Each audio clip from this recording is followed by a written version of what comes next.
Right. At one level, I mean, and this, again, I've written a few books and got many, many different ideas and solutions there, but I'll try to kind of distill it to a few things here. If you take a look at the great kind of democratic movements, and there have been in our society, and we've had a People's Party, we've had a populist movement, and you take a look at what was going on there, what you had was people who had individual self-respect and what we call collective self-confidence. They had some faith and they had some trust in other people. Okay, those are your key ingredients. And so what does that mean?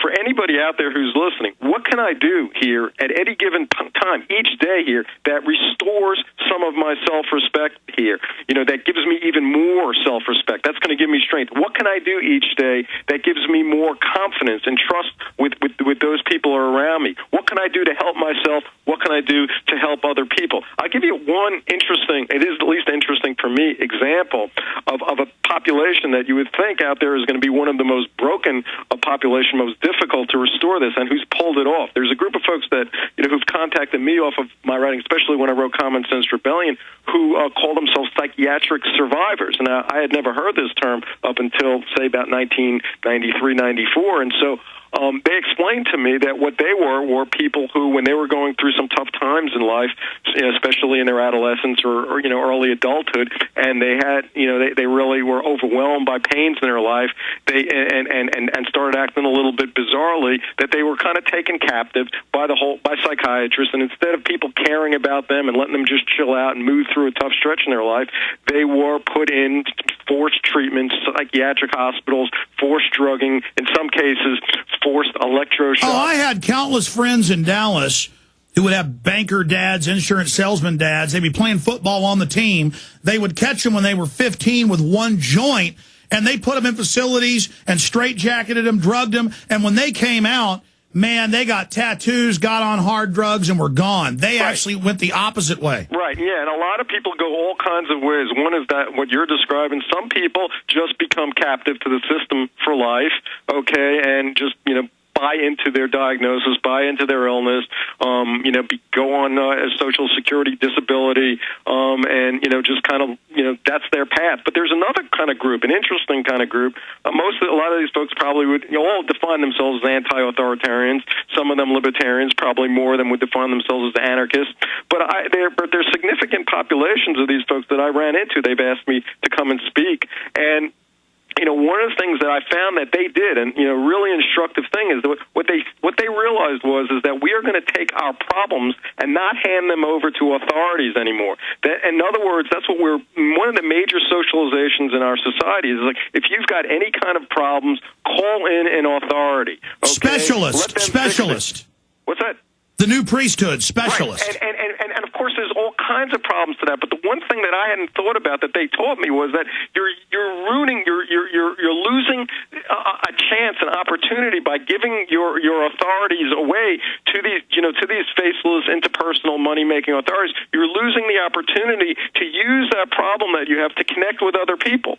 And that's exactly what these psychiatric survivors did. Form their own communities. They don't need psychiatrists. They don't need psychologists. They form their own communities of support, of empathy, of learning, of all the kinds of things that you would get, that would restore what I talked about, individual self-respect. And then again, shifting gears, Doctor, I want to go back into solutions with you. Here's an example. The Tea Parties are a libertarian / constitutionalist and real liberals who know the Democratic Party's bad news. And then the Republican Party comes in and just takes it over. That's an example of how they don't want us having our own communities. Here's another. I go to an event. It's all basically my people there. They run psyops, run over just 5 of them out of 300, get in my face, make a big event out of it, select videos out just to make it look like I'm the bad guy, to destroy trust in me. And I read, whether they're doing this through jealousy or COINTELPRO, then I go and I read the COINTELPRO 2,000 pages of documents and Army warfare manuals on doing this in indigenous areas. They say destroy trust in the true community leaders. Lie about them. Stage terror attacks. Blame it on them. Go into different activist groups in the U.S. Turn everybody against any organization that gets any size or power.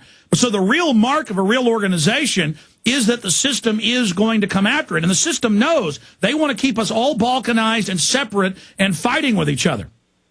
Right, and within any organization, unfortunately, you're going to always have folks who are willing to sell out for more power, for more prestige, for more money, and that's what we've been very good at.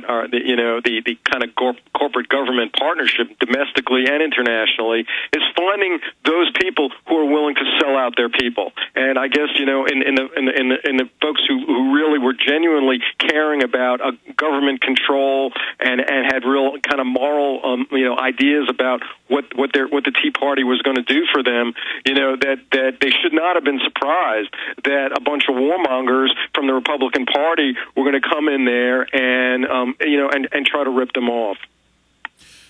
And now there's a big fight inside the Tea Party, and the Republicans are saying, you don't belong here, get out, and they're running 3 people against Ron Paul right now with Republican Party money. Well, from what I'm hearing here with Ron Paul was that he was smart enough to sort of realize, that the Tea Party movement was going to be, deeply problematic because it was drawing together people who just did not, dislike government control. That there were a lot of folks from the get-go in there, unfortunately, who were racist. I hate to say it, but that's true. There were people in there who were just, chauvinistic, flag-waving Americans. There were a whole bunch of groups in there who just were, against abortion, against the, liberty of a woman to, there. There were a whole bunch of different. Point is, it was balkanized. It was balkanized. Right. And so that's why he's got Campaign for Liberty that is his views. Mm-hmm. Well, my whole issue is I believe it's a civil right for the unborn, but I understand it's become a political football issue. But I don't get mad at people that disagree with me on political views. But my whole issue is we know that they want to balkanize, they want to divide groups. Anybody who's a radio host or a website person who all they do is fight with other people and attack other people and stir up fights, that is somebody working for the system. And you see the Democrats wanted to make the Tea Parties all about Republicans. It became a self-fulfilling prophecy, and that's what the power structure wanted because the two parties really work together. Right. I mean, that's right, and that's part of the problem, that folks get manipulated into kind of bickering on relatively minor issues here. I mean, I'm sure somebody out there who really cares passionately about whether gay marriage should be allowed or gay civil union is good enough or all of these kinds of issues. But these are the powers to be are always going to pick divisive issues and have people who the majority of people care about getting rid of corporate control. And then never resolve it. Right. Stay there.